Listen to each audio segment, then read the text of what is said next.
So I'm very lucky that I was raised by parents who had a healthy mindset, a healthy perspective on health.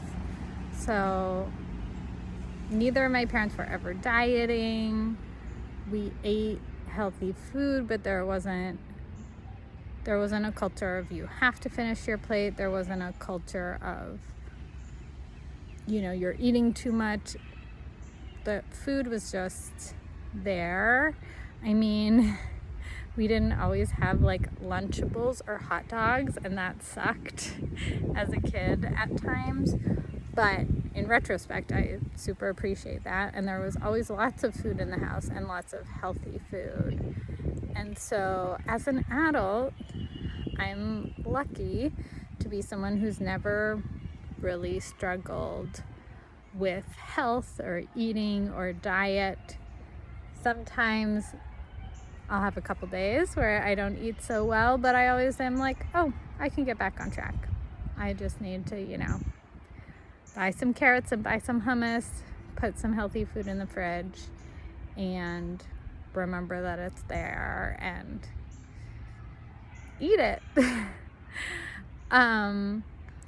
And with like body image and health issues, there are some people who want to lose weight, think they'll feel healthy when they've lost a lot of weight, and sometimes they lose all the weight and they continue to want to lose weight.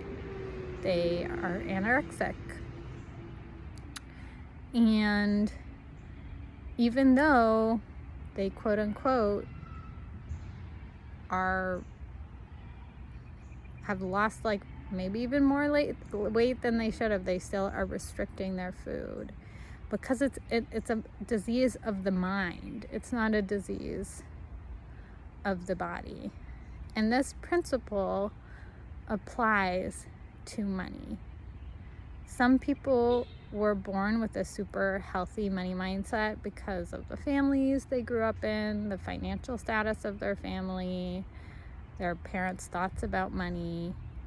They just kind of inherited it. And so they're kind of like me with health. I didn't inherit the healthiest money mindset. I inherited some scarcity that I've been working through and healing. But they just, if they lose money, they don't freak out about it. They know they can get it back. The same way if I eat unhealthily and I gain a little weight, I never worry about it. They're the same about losing a job or losing some money in the stock market. They just go, oh, no problem. Just got to shift a few gears and get back on track. And I have thought in the past, like, if I make 100K or if I make $1 million or if I make $10 million, then I'm going to feel safe and secure when it comes to money. And that's not actually true, because some people make $1 million and are constantly scared of losing it. Sometimes people make $1 million and spend it all immediately. Sometimes people make $1 million and don't spend a penny. They hoard it because they're so scared of being reckless and spending too much. And so they don't have a calm, collected, healthy relationship with money, even though they might be quote unquote rich. If you look in their savings account or their stock market portfolio or whatever, they still don't feel that sense of security. Money does not create a sense of security, just the way your BMI doesn't create a feeling of health and security with your health. So the good news is, regardless of where your bank account is, regardless of how much debt you might have or how much money you might have, you can start to build that healthier relationship with money. And you do that through your mind, through believing healthy thoughts. So one of the coolest tools for that is if you have something that you already have a healthy relationship with. Like, for example, if you're married and you have a happy marriage and you're not worried about, getting divorced, or you're not hating your spouse more than a typical amount. I think we all hate our partners now and then, but you're in a healthy marriage. You can take the thoughts that you have about your marriage and apply them to your finances. Or if you're like me and you have a healthy relationship with diet and exercise and health, I can take those thoughts and apply them to money. So my thoughts about diet and exercise are always, when things go wrong, it's always like, oh, no big deal. Oh, I can get back on track. Oh, I can make small changes, and that's all I have to do to get back on track. So if something goes wrong in my finances, I just go, oh, I just need to make some small changes to get my finances back on track.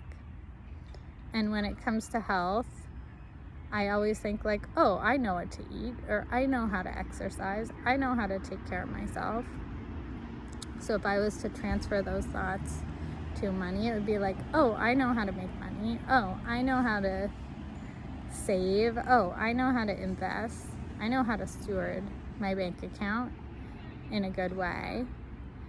And it doesn't mean I never learn anything about health. Like, I actually love on TikTok watching videos of like high protein meal ideas, or like, I'm like a very lazy cook, so I'm like always searching for the laziest, healthiest thing that still tastes good, the laziest, healthiest food. I love frozen vegetables in the microwave with pesto, like I found some cool hacks. And so it's not that, in my finances, I don't need to learn anything. Maybe I do want to learn more about certain investments or RSPs in Canada or whatever. But it's not coming from an urgent place. It's no big deal. When I think about like finding more healthy recipes, it's like, oh, this is no big deal. And so when it comes to signing more clients, I want to approach it with the same thing, where I still learn. Maybe I'll watch a TikTok or a video, but it's no big deal. And I trust that all the recipes I have in my head are enough. It's not like, oh, I need the newest. I think when people are in a less healthy mindset about their diet, they're like, I need the newest, latest research on diet. I need to be the most up to date. I need the silver bullet diet that's going to work for me. And you can, you obviously see people doing that about money and spending a ton of money on courses that teach the newest sales hack or the best marketing hack or whatever. But I think for me, what I want to do is think, I know enough about sales. I know enough about marketing. Yeah, maybe I'm going to learn a new tip or trick here or there. And I'm happy to learn those and apply those. But what I know is enough. And I know how to do it. I know how to get back on track. I know how to stay healthy in a financial way. So whatever you are good at, maybe you're really good at skateboarding, maybe you're really good at baking pies, maybe you're really good at crocheting. Whatever you have a healthy mindset about, take the thoughts you have about crocheting or about skateboarding or about pie baking and apply them to your finances. It's a little bit of a creative exercise, but it works. Like, I'm good at skateboarding, I'm good at finances. When I burn a pie, it's no big deal. Most of the time I don't burn pies, but when I do, it's no big deal. I know the next one's gonna be fine. Then you apply that to money. It's like, oh, when I invest in a stock that doesn't do well, most of the time that doesn't happen, but when it does happen, you just invest in another stock and that stock's gonna do well. So you want to be building this financial confidence, this healthy relationship with money and with your mindset, because making $1 million is not gonna fix your brain, just like losing a bunch of weight doesn't heal an anorexic's perspective on their body. Okay, come join us in the Feminist Millionaire Portal Phase 1.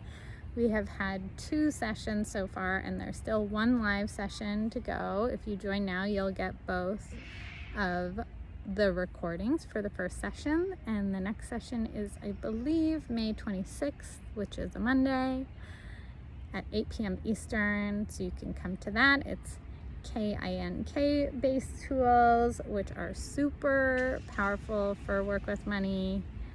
Don't worry, urination is not required.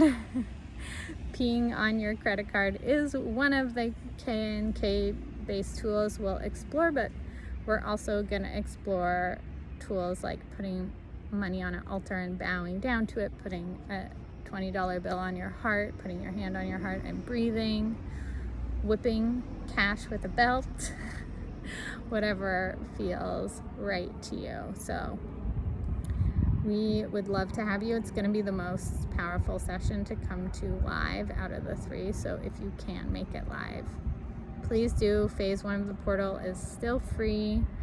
I think we have like 42 free spots left or something like that. So jump on, grab your spot. Would love to hang out with you there. And all of this is going to help you build financial confidence so that when you make $1 million, you don't panic and invest in some stupid, scheme that's gonna lead to you losing it all, or even make $1 million and never spend any of it and don't get to enjoy it because you're so scared of losing it. So we're gonna get you there. Okay, see you soon.